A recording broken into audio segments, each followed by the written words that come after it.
இந்த அன்னாளுடைய கர்ப்பம் அடைக்கப்பட்டிருக்கிறபடினாலே அவளுடைய சக்கலாத்தி அவளை அற்பமாக எண்ணுகிறாள், ஏளனமாக பேசுகிறாள், துன்புறுத்து துக்கப்படுத்துகிறாள்.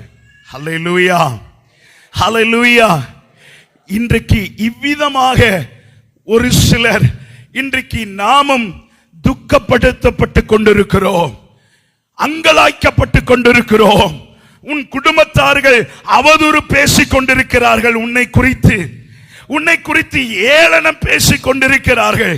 நீ செய்யாத தவறுகளை நீ செய்ததாக சொல்லிக் கொண்டிருக்கிறார்கள். ஹல்லேலூயா. உன் குடும்பத்தார்கள் உன்னை நிந்தித்துக் கொண்டிருக்கிறார்கள், உன்னை துக்கப்படுத்திக் கொண்டிருக்கிறார்கள். ஏன் தெரியுமா?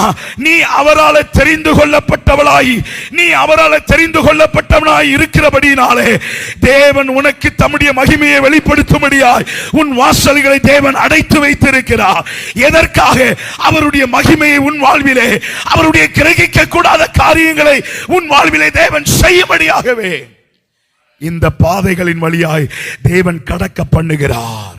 ஹல்லேலூயா, ஹல்லேலூயா. சிலர்கள் அவமதிக்கிறார்கள் உன் வார்த்தையை, சிலர்கள் உன் வார்த்தையை கேட்பதில்லை, காது கொடுத்து உன் வார்த்தையை மதிப்பது இல்லை, கனவீனப்படுத்துகிறார்கள். ஏன் தெரியுமா? உன்னை உருவாக்கி கொண்டிருக்கிறார் அவருடைய இருதயத்திற்கு ஏற்றபடி.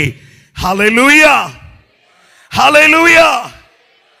அந்த அன்னாள் அதனால மனம் அடிந்து போகாம அவ என்ன செய்தாளா? 7வது வசனத்தின் ஆரம்பத்தை வாசிங்க. அவள் கர்த்தருடைய ஆலயத்திற்கு போய், ஹல்லேலூயா, ஹல்லேலூயா.